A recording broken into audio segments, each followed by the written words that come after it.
Hello, everyone. Welcome to the second episode of Resonance Cast, your go-to podcast for all things about or related to Blue Protocol Star Resonance. As always, I'm your host, Percy, and I am joined today again by our amazing co-hosts, Kai and Bidov. Hello. Hello.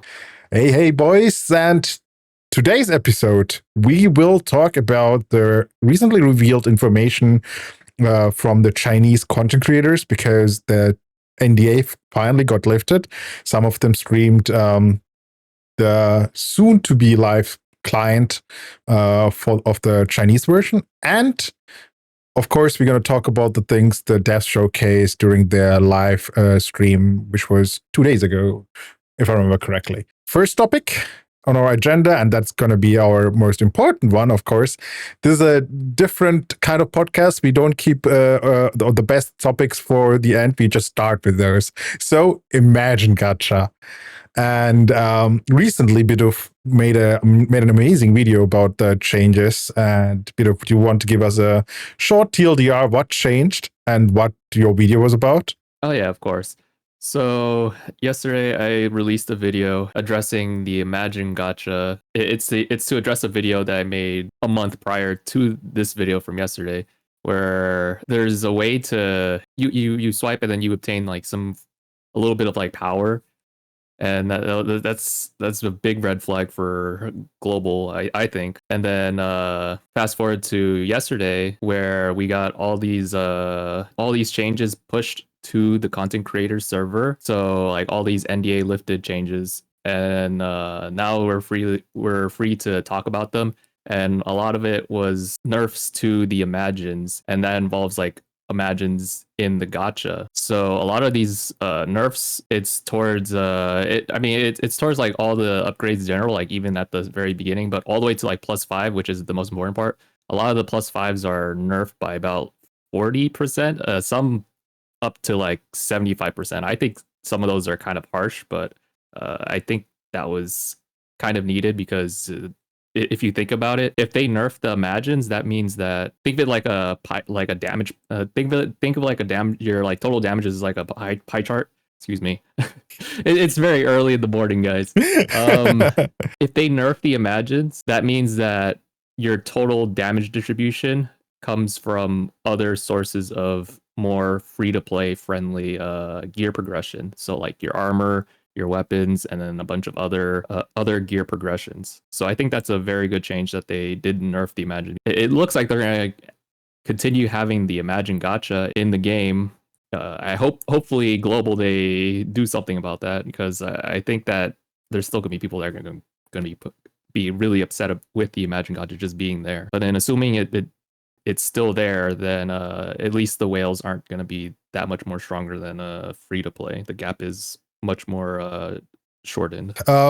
Before I pass the mic to Kai, so there are a few context to the stuff you explained, which a lot of people might not know. So first of all, it is important to know that before, in the previous test, the Imagines, you got them. Let's not talk about like the methods how you obtain it, but if you wanted to upgrade the Imagine, it was like every other gacha. To level 1, you need a copy of it. For level 2, you need another copy of it, and so on. So that meant that you need way more way more Imagines to get to max level, which was 5. And the gap between a 0 unupgraded Imagine and the upgraded Imagine was way bigger than now, which was revealed thanks to the NDA lift. So that is what Bidov was talking about, right? So that the gap is narrower. So as a free-to-play, just obtaining it, and someone who pushes to max level, the gap is not that big anymore as it used to be, thanks to the nerf. Yeah, that's correct. Exactly. Okay, perfect. And another thing which a lot of people might have missed, this Imagine Gacha was there from the beginning, but it was way worse, and it was hidden. Like it was at an NPC, even on the very first version of the game, and you could get it infinitely, and it was very difficult. There was actually no pity, if I remember correctly. So this one seems to be really an improved version of the previous one. But ideally, as you said, I would agree with you too. So ideally, we don't have that.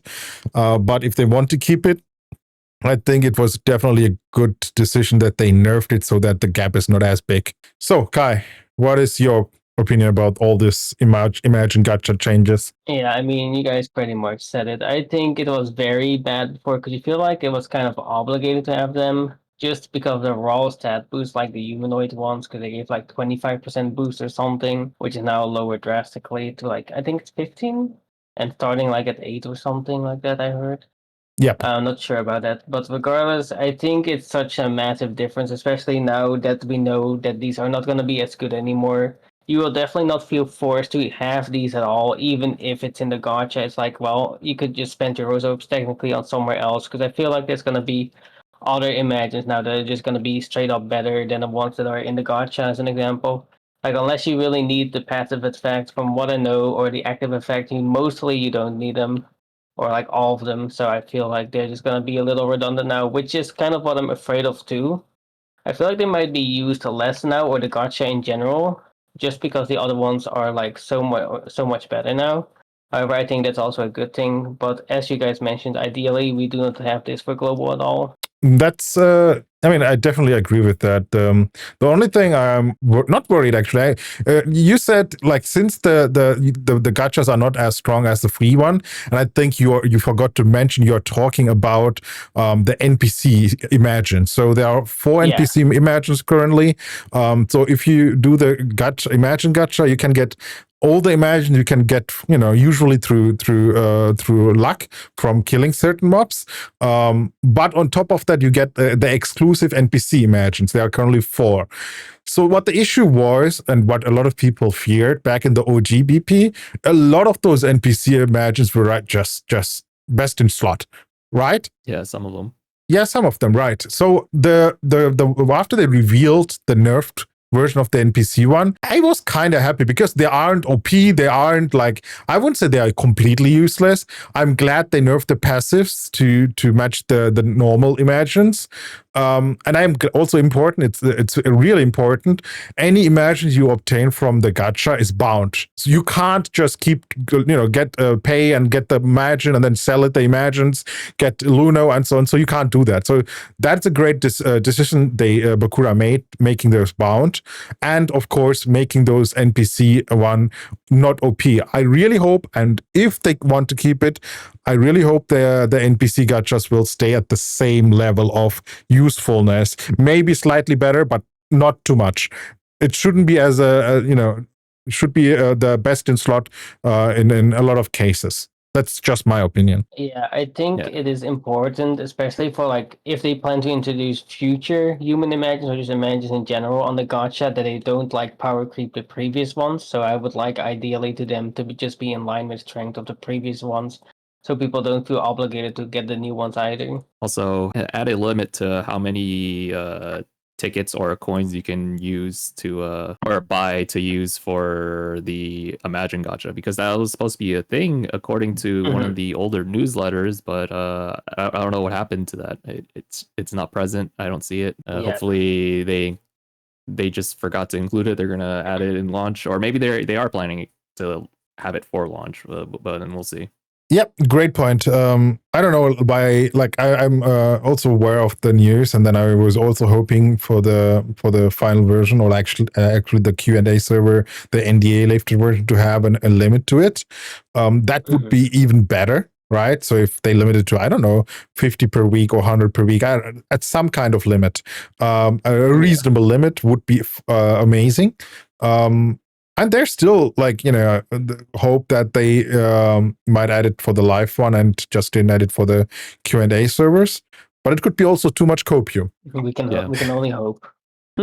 Yes. Anything else you guys want to mention regarding the gachas? They had the passive nerf to 15%. If I remember correctly, the highest you could get with the normal Imagine was also 15%, right? Are you talking about pre-nerf? So pre-nerfed, if you're talking about like the passive stats, like you guys are talking about main stat passives. Yes. Back then it used to go up to 25%. all stats, but then post nerf it's 15% at a +5 max level. Imagine For the NPCs, or was that a You mean general? for like the regular imagines as well, like the chief bandit and all of those, right? Oh, okay. Well, we're No, just talking about main that's what stats, right? the Like strength, expression it, is. and Yeah. dex. Yes. Okay. Okay, then Yeah. then it's fine. And on top of that, they reduced the cost. So that was a lot of grind involved. There was a lot of grind involved too. On top of getting duplicates, you also had to farm a lot of mats. I think they Yeah. also changed that the early levels don't need any special materials. It was like more lunar focused, and then you need more and more Imagine materials to upgrade it. You get those from different continents. But yeah, in general, they nerfed that. Correct? Yeah. You still need materials for the first just initially crafting it, and then all the way up to +5. But then starting off, there's it requires way less materials versus the later levels where it requires like about double the amount of materials. Okay, so they shifted the focus. So you can level it up faster initially, but they backloaded the materials towards the final levels. So I guess overall the sum is still the same, but less focused on the early levels and more focused on the or more required for the later levels. Correct? Correct. But then what's also nice to consider is that the most important part of getting Imagine or just obtaining Imagine is just, how do I put this? I lost my train of thought already. That was very fast. But the most of your power that you get from the Imagine is just from obtaining it, so the +0, and afterwards you make a steady linear progress from +0 all the way to +5. But then as it's linear, the materials actually exponentially go up, meaning that free to play, they still aren't going to be shafted that hard by staying at the lower levels, but that even if the whales go up to +5, they still have to spend like a lot more. Okay, But now then now I got Yeah, it. go on. Since so if the power you gain per level is linear, but the materials required go exponentially are higher, right? The higher let go, then power you get per materials at the early levels is way higher per metal you spent. That's what you are talking about, right? For later levels, per material spent, you get less power. Yeah, that's correct. Okay. That's a good way to look at it. Yeah, I'm always trying to speak like a pleb, okay?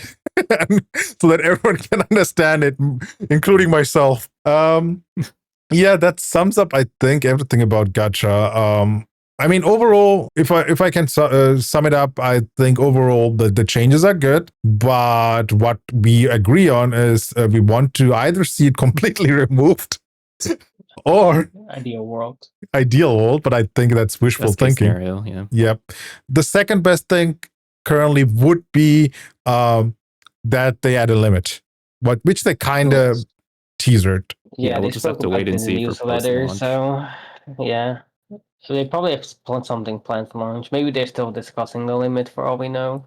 Let's move to the next point, which is something which also got revealed during the Q&A and also thanks to the NDA Lift, which is that if you have a party with a tank, a healer, and 2 DPS, you get a 25% damage buff, if I remember correctly.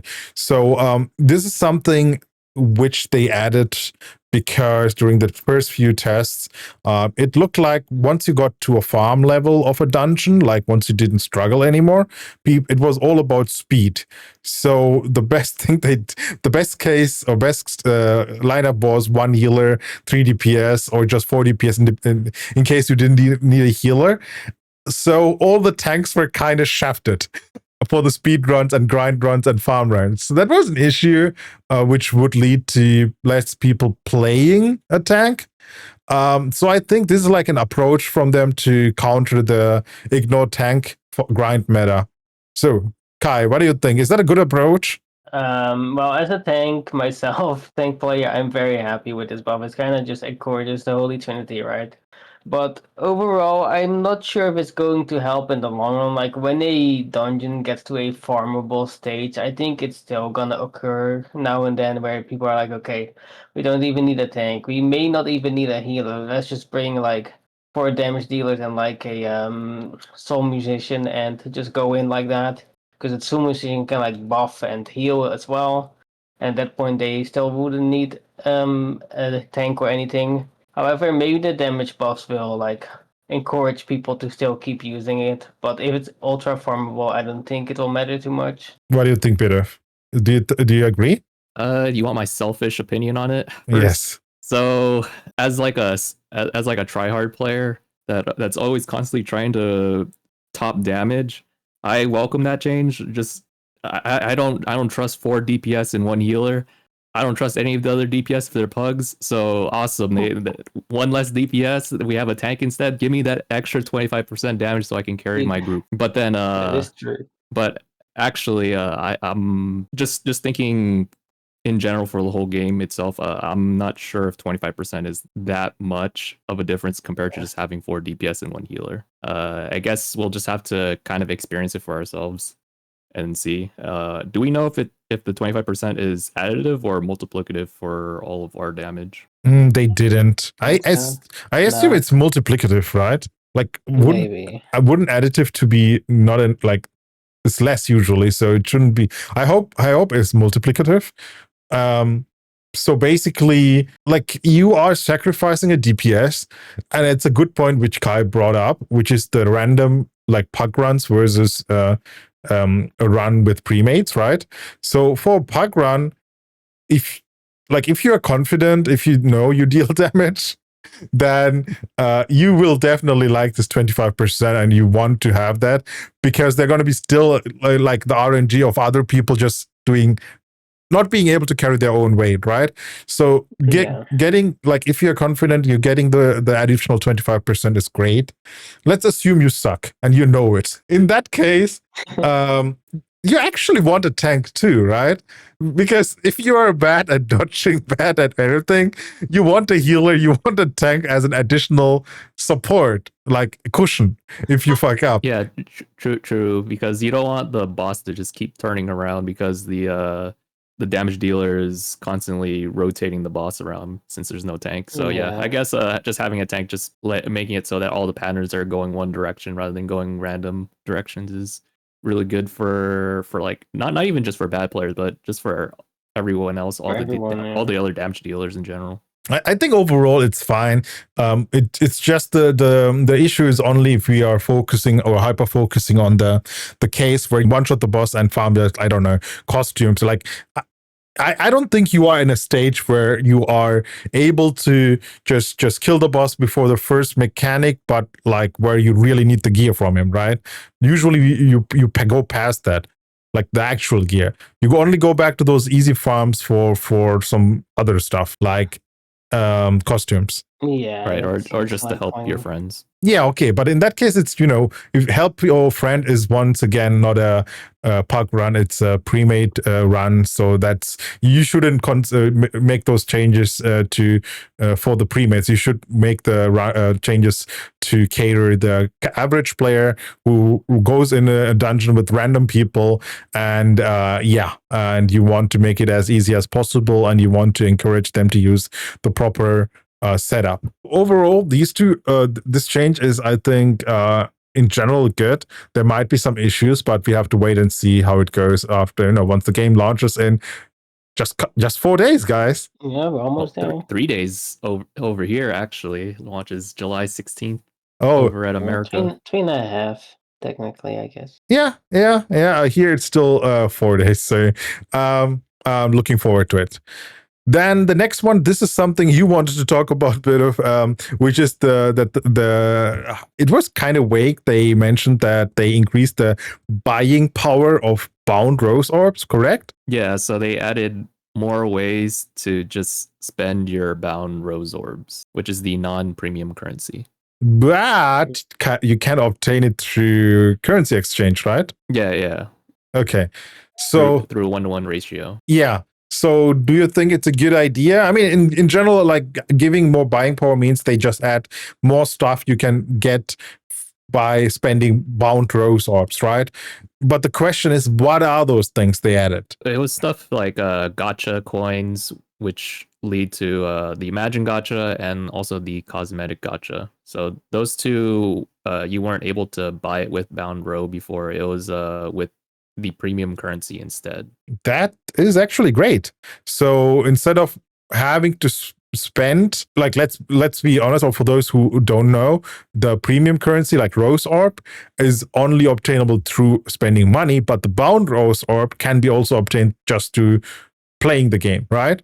So adding those gacha coins to the shop or the bound Rose Orb shop is actually a good thing. Yeah, I think it's a really good idea that they did add that. I'm worried though because they didn't mention in the live stream. At least I didn't see it. They didn't mention any new ways of obtaining bounded rose orbs for free to play. So I'm a little scared how much free to plays get per week of bounded rose orbs. People might just only buy like a few or limit themselves to buying only a few items per week with the bounded rose orbs and then just completely ignore all the other options that you can use the bounded rose orbs for. So we'll see. Yep, that's also something interesting. You guys most likely have to, like Kai and you guys grind grind a lot. So it would be interesting to see how much bound rose orb you can obtain per week as a free-to-play player, and what can you, like, those kind of things we should definitely map out and provide a list. Hey, you can obtain that much, and these are your priorities. These are the things you should definitely buy with one per week or per day with those orbs, and then the rest is spend it however you want, but keep something for next week, something like that. But it will be definitely interesting to see. Like, the worst case scenario would be the bound rose orbs you obtain per week as a free to play player is way too low to get all the important stuff. Including those, I assume those gacha coins you can get from bound or rose orbs are weekly limited. So if you can't even afford that, or if you get that, you can't get any other important things, that would be bad. Yeah, I think that is a valid concern. I think that's my main concern too, like people not getting, or free to play players not getting enough bound rose orbs to be able to like buy the things that they should be buying in a week, and then they can't even like purchase or get like cosmetic gacha or imagine gacha coins because they have other things to focus on already. Like I know as an example, the daily shop that refreshes has likely something you will want from it every day, whether it comes to enhancement stones, blue orbs, or something else like that. Yeah, and that's why I thought this was a really good topic to bring up, because back then in CBT2, this was the April beta test. I remember before I started whaling in China, I remember I spent pretty much all my bound rose orbs buying out all the daily shops with my bound rose orbs. But now going into launch, they added more buying options, which one of them includes the Imagine Gacha. Imagine Gacha is kind of important for gear progression. So now if they don't add more ways of obtaining bound rose orbs, now I have to make a decision.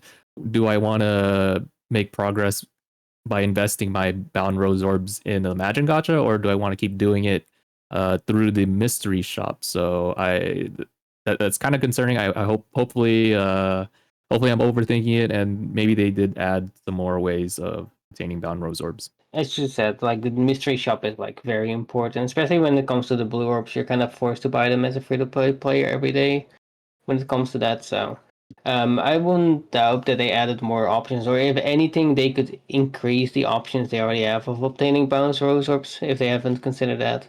But we'll have to see when the game launches. Oh, also, we shouldn't only limit ourselves to bound rose orbs. There's also unbound Luno, which is another in-game currency.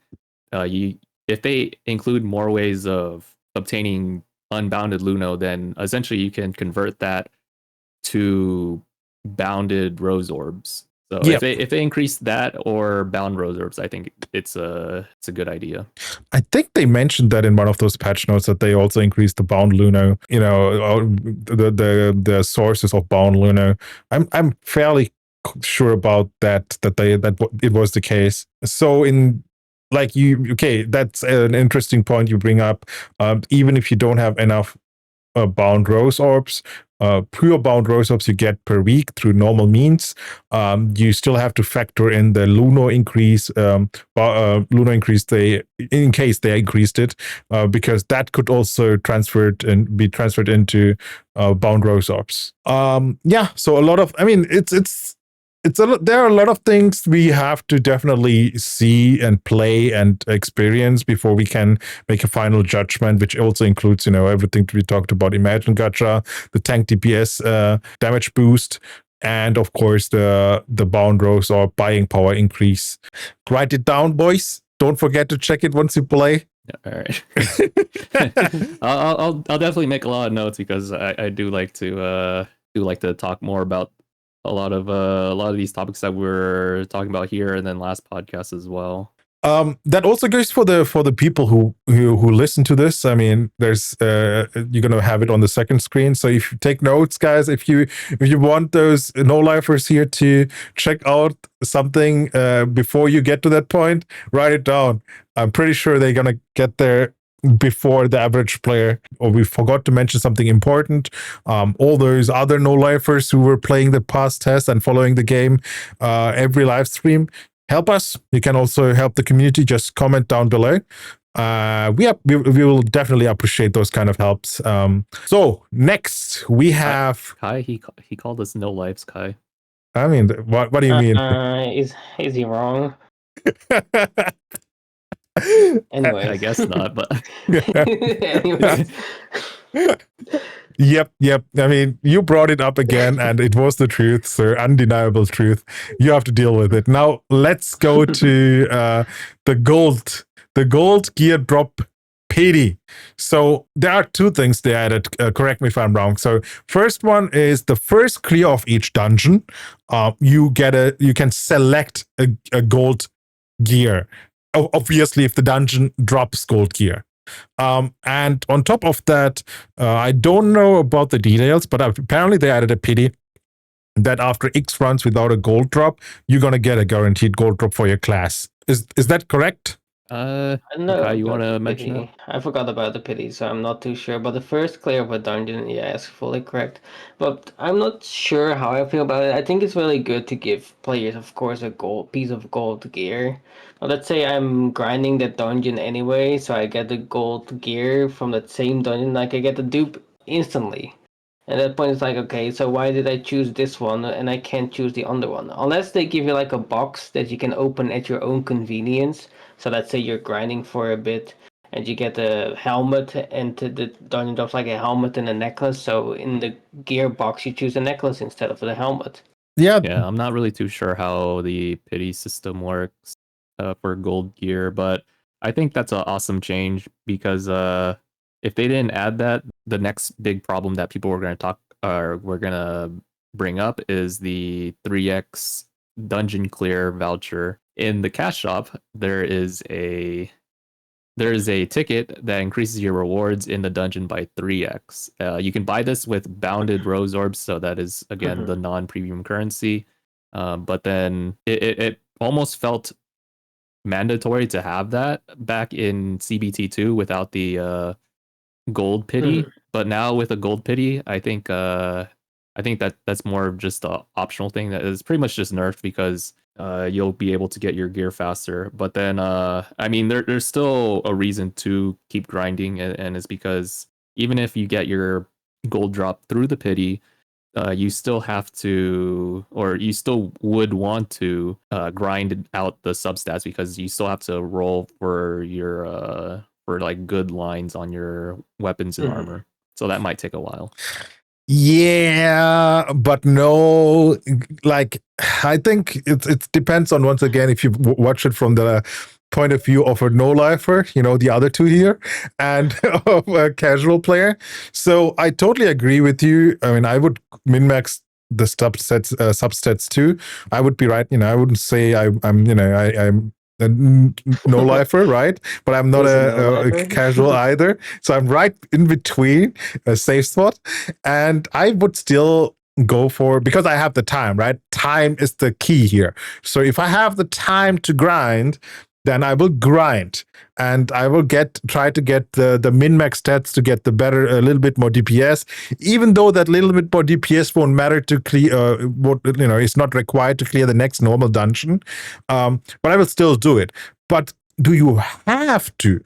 I don't think so. I think if you are just a casual who just want the full gold set, you want, if you get the perfect stats, it's great. But if not, it's fine, because you have the gold stats. They come with fixed rolls, which are already way better than your usual purple gear. Mhm. And I'm pretty certain that just having gold gear, even if it's not stat optimized, is enough to clear the next normal dungeon. And that, once again, we talked about that in the last podcast. As long as that is the case, as long as you don't need to min-max and grind for the perfect stats to clear the next dungeon on normal mode, it's fine. Yeah, I think it's fine. I guess if you put it that way, it's fine. Yeah. How do you guys think how do you guys think the boxes will work? Do you think you have to choose like a gold drop immediately when you clear it, or do you think you'll be able to choose it later in case you want to farm something else first? I think the box would be definitely ideal. I remember Lost Ark having that too, like one of those new Coruscant Front, when you got the Coruscant Front gear, you got the boxes. You didn't open the boxes because you ran the Coruscant Front until you got all the parts except the last one. And then you open the box and chose the last piece, because it's quite possible that you run the dungeon again and you get duplicates instead of the last piece you want. So that would be definitely, as you said, Kai, that would be the ideal case. If that is the case or not, I am not sure. I hope it is. That's all I can say. Yeah. Okay. Then we have. Oh, this was really awesome. Like during the Chinese developers, the last developer stream before release, they showcased the Divine Dungeon Prison. Pretty sure it's going to be completely different here in the West, the name. It was a 10 to 20 player raid, which is, once again, I think it's a great idea. I mean, 10 players is a lot, but they give you the option from 10 to 20, which implies it scales from 10 to 20, and it's manageable with 10 people, which is good. Like, I think it's really good to give this option that if in case you have only 11 people, you can still go in and you don't have to wait for 20 people. And then we have those dungeons. That system, like, if I understood it correctly, you have four dragons as boss monsters. You have 4 different elemental dragons, and they showcase the final one, which looked awesome. The light one, I think, was the final one. Similar to the time gating we will experience for the main quest, which everyone likes. We talked about that in the previous podcast. They mentioned that when the dungeon gets released, we can only go up to the point where we can kill the first dragon, and it will gradually unlock for everyone. I guess every couple days you will unlock the next dragon boss, and at some point, to get to the last dragon boss, when the last one is unlocked, you have to kill the previous 3 in a row and then go to the last one. But I also think it's a really great idea. Kind of mixed feelings. So what do you think, Bitter? Is that actually how it works? Where'd you read that from? I mean, that's what they like. The translation is rough. Okay, so as far as I understood, and I hope I'm wrong here, that you don't have access to all dragons at the same time.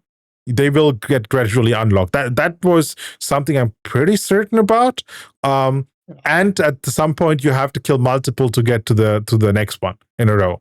I don't know if that was in the live stream, but it was. Are we reading the same translations? I didn't see that. That's Chinese. And then apparently there's 4 dragons. I thought there was only 3 dragons. I think it was 4. Unless you're talking about the old one that we have in closed beta test 2. Oh, it might be, like but the Ice, Light, and Void Dragon. It's 3, right? Yeah, it was a corruption. but let's assume it's only 3 dragons, right? Like the amount doesn't matter as much, but the system is still there, right? That one you agree that they mention it, that you won't have access to all dragons at the same time. Yeah, you won't have access to the dragons all at the same time. But then I didn't know that you have to clear them out like consecutively up to the last dragon, like several times over. I think is what you said. These bosses will be like I'm quoting here, right? The rough translation. These bosses will be gradually unlocked over time after launch, and in the end, you will be able to fight all 3 bosses in a row. So okay, because it, with that context, you can also make the argument too for dungeons, where it's like slowly, gradually over time, the dungeons will unlock, and then eventually you can consecutively fight all 6 dungeons in a row. No, it's one dungeon. The dungeon has a name. No, wait, no. I'm giving like I see what you mean. And then like a different example. Okay. Yeah. So like if we're including all the dungeons right now, all 6 dungeons, right? And then each dungeon gradually unlocks over time, right? So first one's the Goblin Dungeon, then Tina Dungeon, etc., all the way to the newest dungeon. Then at the end, you'll be able to fight all 6 dungeons or bosses in a row. Then, right? Yes, but That's you are how I talking. interpret it. Yeah, but you are talking about dungeons. Tina dungeon is a dungeon, right? Where Tina is the boss at the end. So, and these are dungeons. But what I am talking about is a raid, first of all. Okay, as far as I know, it's considered a raid. So it is not dungeon. It's just one raid with one name, which has 3 dragons in it. Okay. All right. So raid. A raid with 3 bosses in it. I see the idea.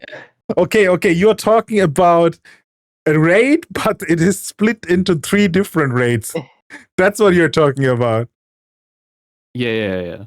Yeah, okay, but that's also an assumption, right? So you're saying, okay, you enter either to fight the light dragon or the ice dragon or the void dragon, and each of those will be unlocked at a different time. But that would also imply that each of those have a specific name, right, and a specific dungeon name or raid name. So from the puzzle pieces we can put together, I have the feeling it's just you enter it and then you go up to the first dragon, which is unlocked at the beginning, and then after that you can't proceed anymore until the next one gets unlocked. That is what I'm thinking about. And you are thinking about you go to the first dragon, kill it, exit, and the second dungeon is there, but you can't enter it, or raid is there, but you can't enter it. Yeah, that's what I'm thinking. I mean, is it wrong for me to think that? Because, like you said, it's a rough translation, so I that's the way I interpret it. It can be from both sides, honestly. Yeah. It's hard to tell. Yeah. Okay. Which one would be better, though? I think separate. Yeah, I think so too. The one you mentioned a bit of, like, if it's separated. The only reason why I'm telling that is because I have to view it from the casual's point of view. Imagine you have to enter the dungeon, you kill the first raid boss, and let's say the first raid or the first dragon is pretty easy. You will then exit because in a couple days the next one will be unlocked, and you grind the first one. Maybe there's some gear which you need for the second dungeon, for the second dragon, and then you have to enter that in a couple days, and then you have to kill the first dragon, proceed, kill the second dragon, proceed for the third one once that one got unlocked. So you have to fight 3 bosses in a row, which is a lot of time. Like, if they are not like pushovers, which will be, which will consume a lot of time, which is bad if you have limited time. Yeah, I think it's bad regardless if they're pushovers or not. I'd imagine you're just going to keep getting stronger and stronger, and then the first couple bosses are just going to be like, you just fall asleep at that point, just waiting for the third boss. I'm thinking of it like how like Lost Ark has it, where usually people complain about the first couple gates because they're just way too easy, waiting for the last gate. Yeah. But then if they're too hard, then you have the situation for casuals where it's the first like couple bosses, you have to go through all the challenges, and you have to go to the third one, and then like, what happens if someone has to go because of how hard it was, or like not how hard it was, because of just IRL priorities or other responsibilities? And now it's like great. We just went through the first two. Now we have to go back because someone has to leave. Yeah, I mean, Lost Ark in this case is not a great example because I think Lost Ark, if you try to clear those kind of raids at launch, or if you're a beginner, have no clue, it is like in general, I would say Lost Ark is not meant for casuals. At least the higher difficulty rates. It's way too punishing if you fuck up once. That even though they added now revives, but I think it's like if we ever have to compare that content with Lost Ark, then it's already not casual friendly. That's even though it's my main. I play Lost Ark still. I'm I will gladly agree that it's a bad game.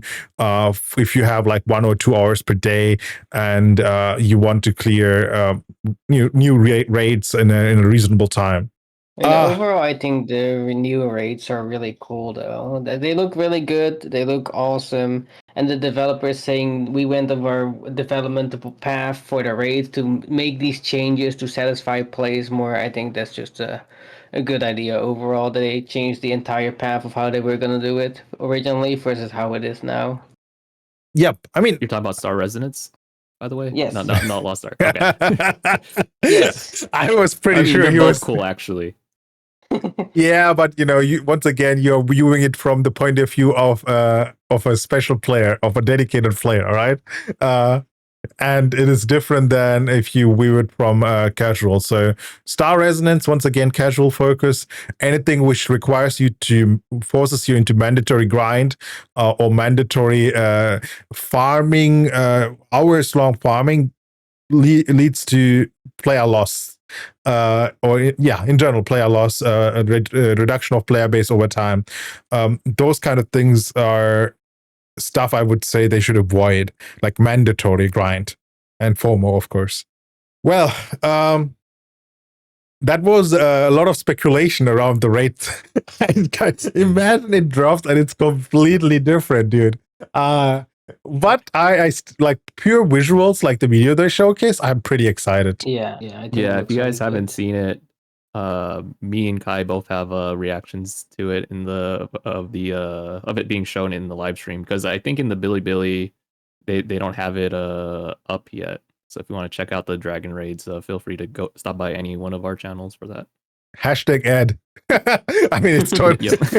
I mean, it's totally fine, right? We will mention that again. Of course, those guys are the social of those amazing individuals here are linked in the description. Now I don't have to mention that at the end of the podcast again.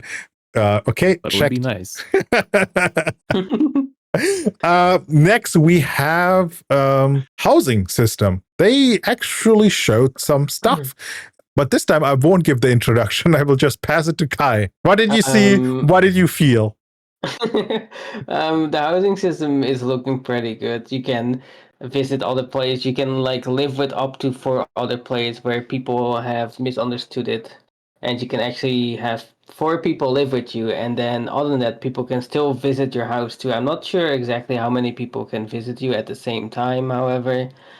There's going to be farming as well, which honestly looks great. I'm a big fan of farming games when I was younger, so this is right up my alley. Gonna grow some plants or furniture, and then you can supposedly trade the farming related stuff for like currency, which you can get blueprints with, or other things that you can build your house with. So, other than that, there's also a new dedicated. I believe there's some new dedicated life skills that have to do with housing, so you can craft furniture as well. So I think overall it looks really good.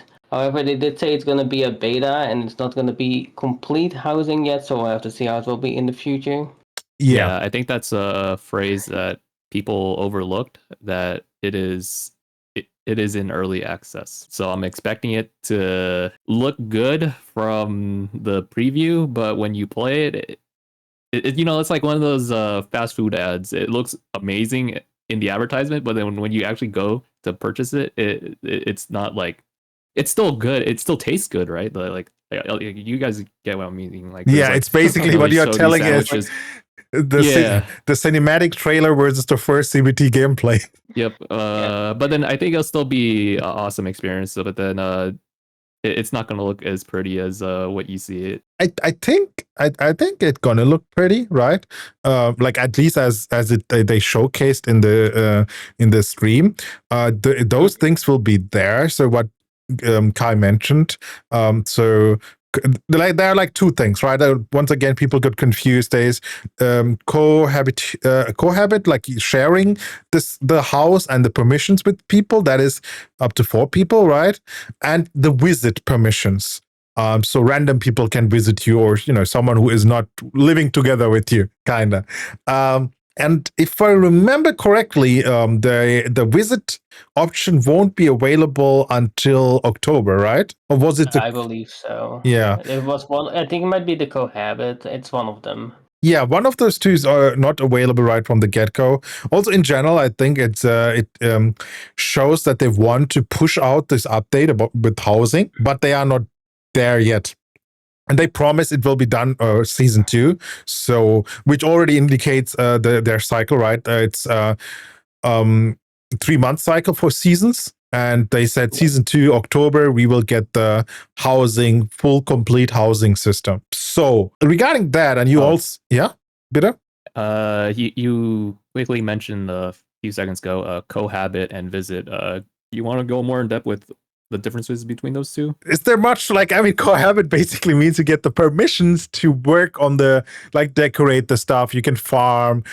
You can basically work together with the person to build and decorate and make it look prettier and upgrade the house. That's what I understood. Or is there anything more than that? So it's not like visiting then? Like what is visiting?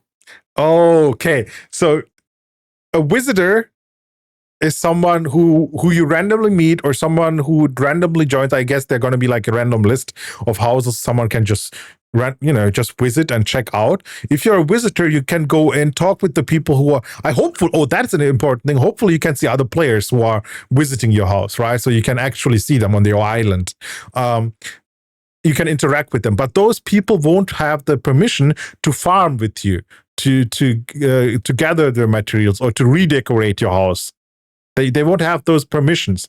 The main difference between cohabit and visit is just the permissions. Got it? Okay, and then and I think cohabit is up to 4 people, but then visit is they didn't really talk about a cap to how many people can visit. There's no cap. I didn't hear about it. There has to be a cap. There has to be one. Maybe we'll just have 100 people partying in the house. Who knows? Imagine there's a raid on your island, and your island is so small, and then suddenly you have 1,000 people on there. I don't think so, man. I think it's I would say funny though. Yeah, I would say, look, at best case there's a limit of 50, which is already pushing the limit. Let's to see what it is. Another interesting point is you mentioned that too. So you can gather or farm, and the things you obtain are tradable, or can be used to craft. So there will be a life skill which most likely will be able to craft furniture and decorations. So that will be maybe I'm gonna take that one. Oh, actually, not a great idea if the system is only complete in season 2. It depends on what kind of features are available from the beginning. But that also includes stuff, or adds new stuff into the player auction house. I don't know. That's something that we need to check if furnitures and those things are tradable. Maybe they are, but maybe if own crafted, right? Then maybe. Yeah. Imagine you can craft something huge with rare materials. You need a random rare drop from a raid boss, and then you craft I don't know, some amazing looking statue, and you sell it for a lot of Luno. Oh. It's still something. A lot of people gonna buy or pay for costumes.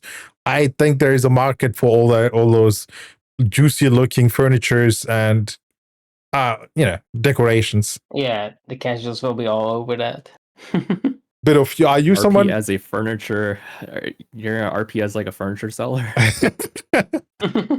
I mean, you're gonna RP as a mushroom seller. Sorry, I mean gem seller, and all the other stuff. So why not? But no. Percy's gonna do is There's gonna nothing wrong with it. Yeah. he's gonna change his house to like a selling place, a marketplace. It's gonna become his own auction house.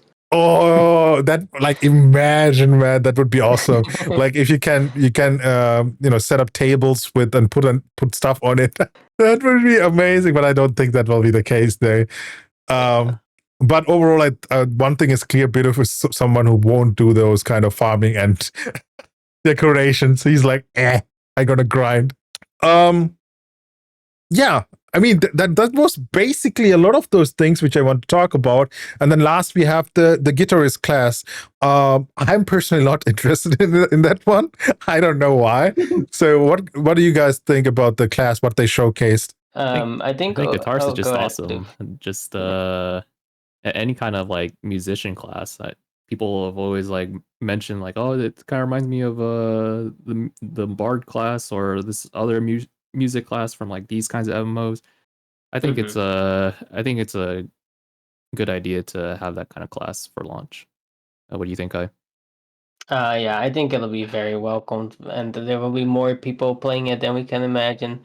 Especially since it has like the solo type that it can do solo content as well, and when it comes to mob clearing, and then swap to like the co-op type to like provide buffs and everything. So I think it'll be a very good class for party compositions as well.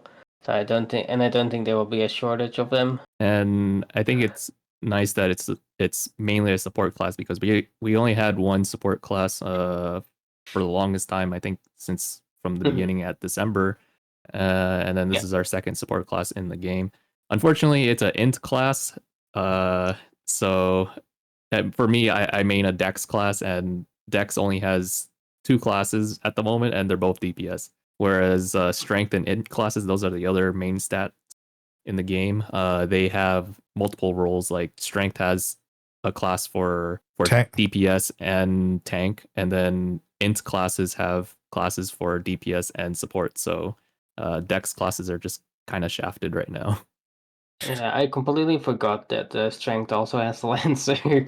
Yep, yeah, that is something I would consider as second class, though. Yeah, definitely. Well, you're gonna know Lance post launch because I keep hearing that it is one of the strongest classes now in Star Resonance. So you'll see a lot of them. Don't worry. You are now talking to the future Lance main. Until something else get buffed, that is.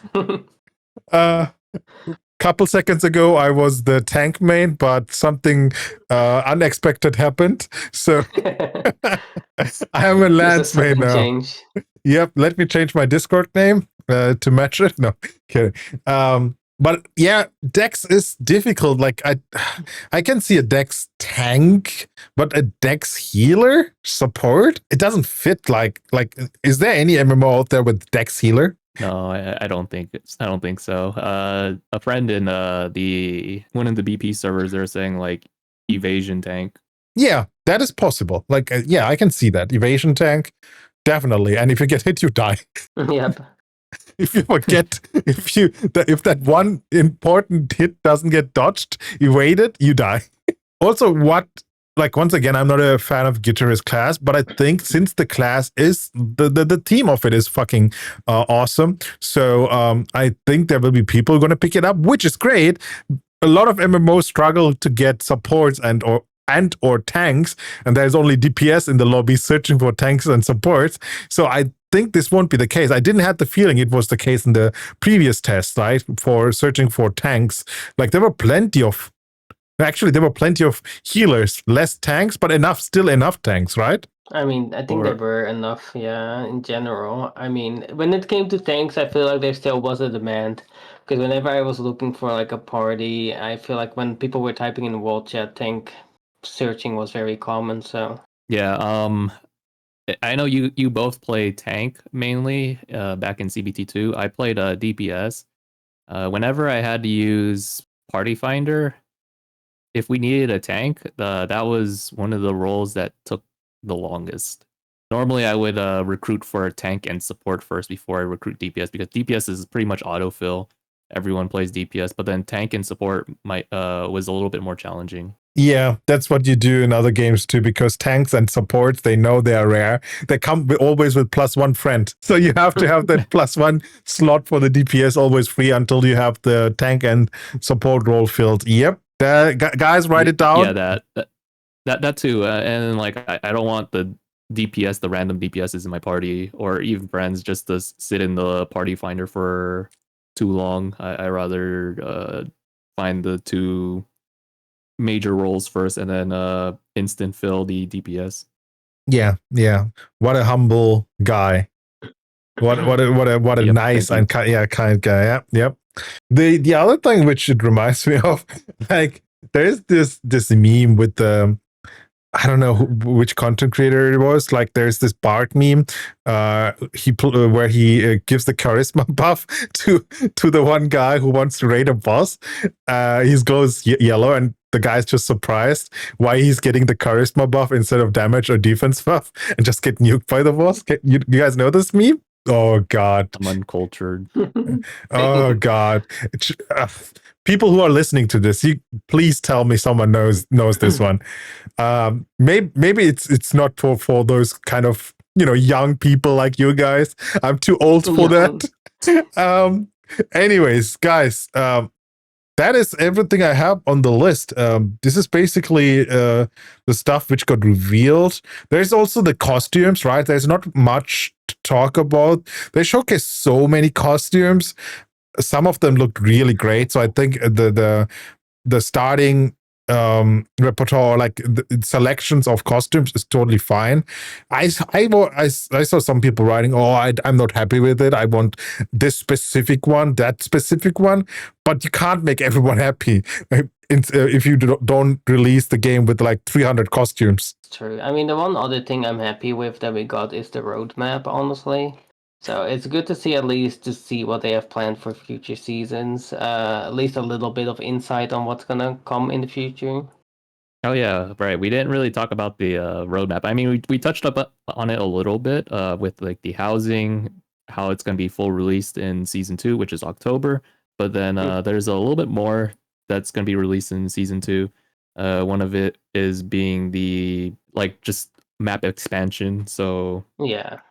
there's going to be like a whole new region that comes out, which is the Bahamar Mountains. I'm actually really excited for that. That was Same. one of my favorite maps to go to back in original Blue Protocol. Wasn't then, that the one with the goats? Yes. Yeah, that's the one with the goats. Okay, yeah, And it the had a lot of music. verticality, and it was it was a nice scenery, to be honest, and with the I really like goblins. the music there too. So really Yeah, good.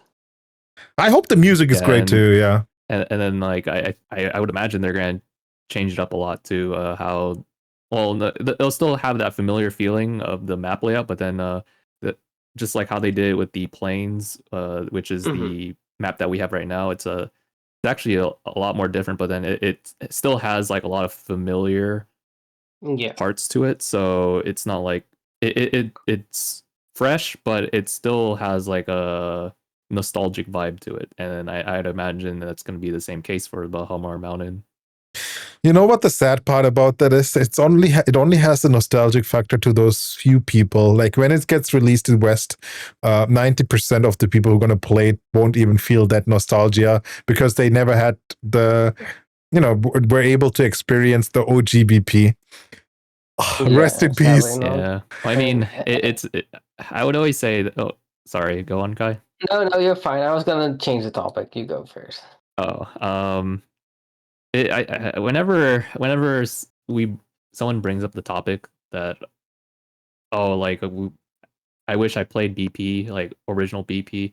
It's a good and also a bad thing that you didn't play BP.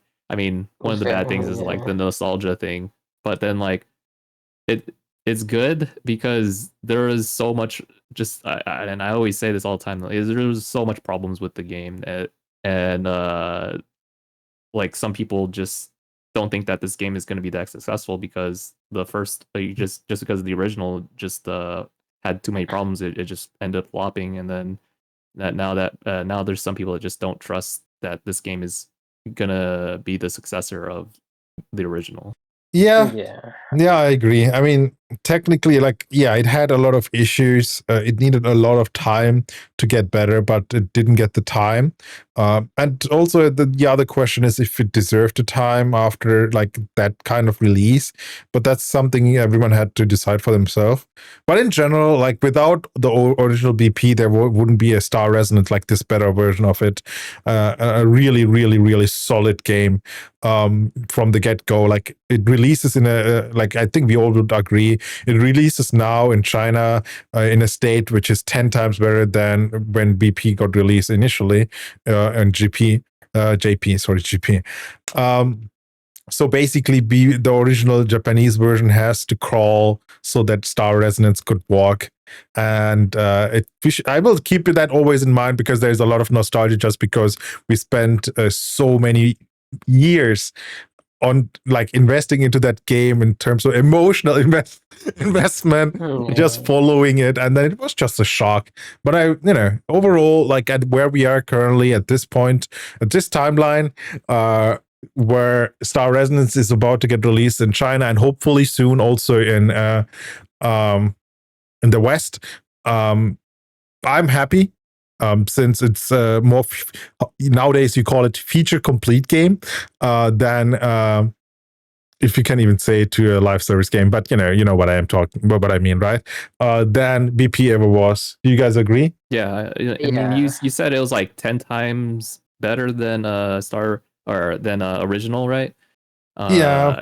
I mean, some people may say that that's exaggeration. I say that's a little exaggerate, but I honestly put it somewhere around that. It's just a way better game, Star Residence. Yep. The freedom of actually being able to type feels crazy. I mean, in the JP version, I could not say a word, otherwise I'd be banned instantly, and now I can just type away and not care at all. I mean, that wasn't part of that. That wasn't was, just. yeah. I mean, that's a personal thing because now we can RP, you know? Oh my god, dude. We are talking about the game itself, and this guy is talking about RP, man. Look, the RP is part He's of the not game. being the allegations. You can be angry all you want. It's part of the game. Oh my god. Well, in that case, for Kai, it's 11 times better because the RP is. And we were talking about the Western release case like status.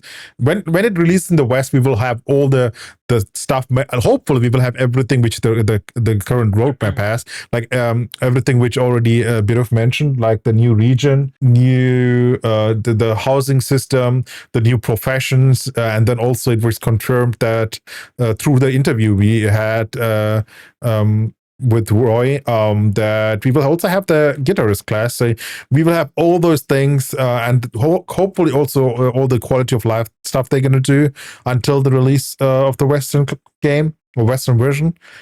On top of that, we have season 3 on the roadmap, the band system.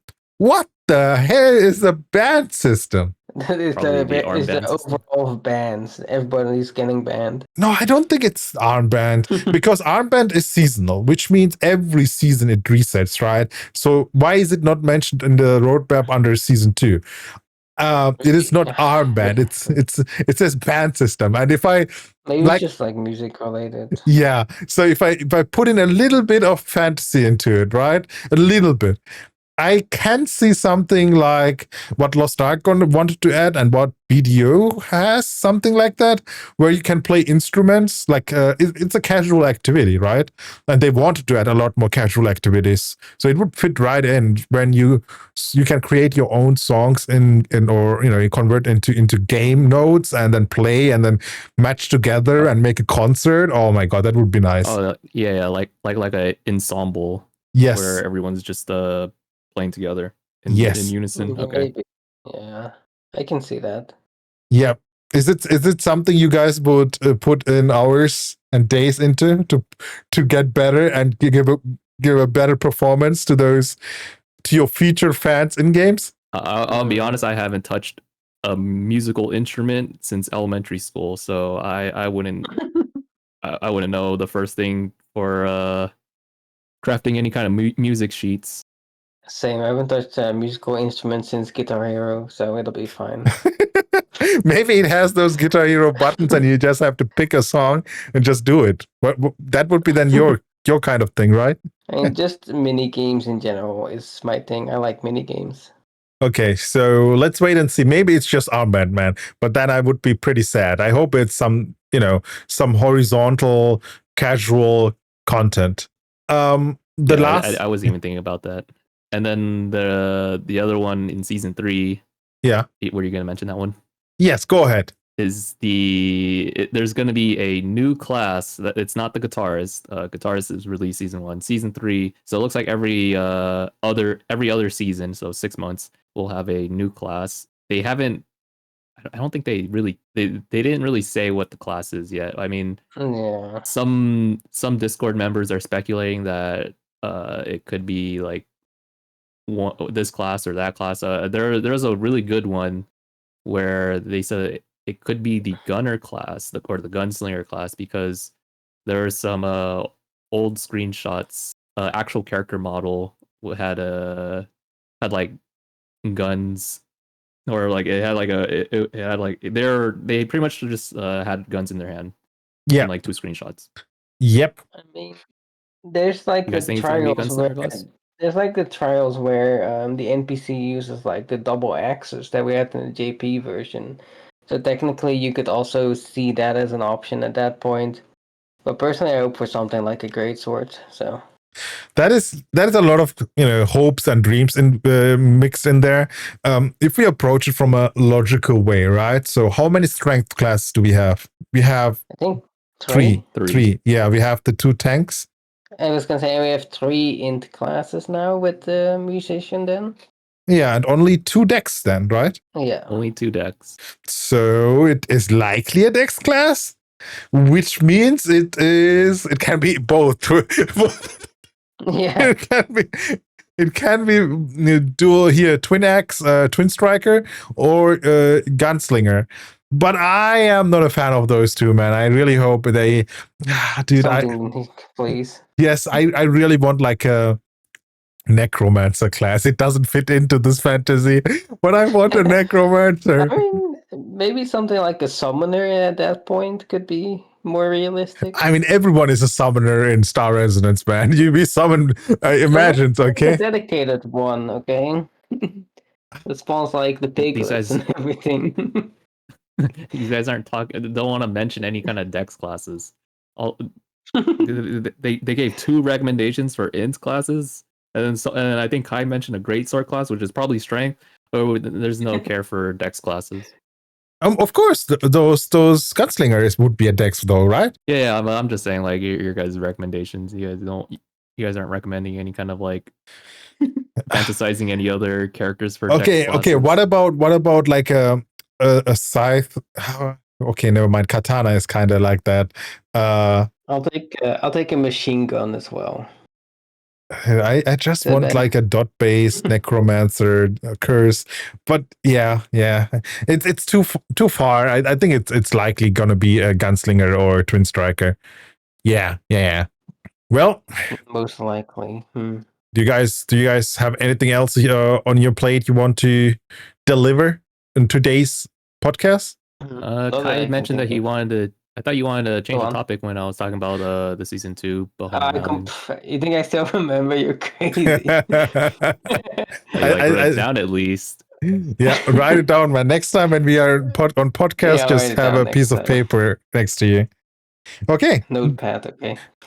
I guess the next one we will have most likely another special guest, and we will talk about all those things which happened between now and after release. They're going to be they're going to be issues most likely. Like, I don't think there was ever a flawless MMO release, so they're going to be a lot to talk about. What went wrong, what went great, what are the best things, what are the worst things. Usually after an MMO release, there's a lot of people who are like, oh, this could be better, that could be better. So there will be a lot to talk. So I'm looking forward to our next podcast. If you guys want us to talk about specific topics in one of our next podcasts, feel free to let us know in Discord or in the comments. But other than that, that wraps up our second episode of Resonance Cast.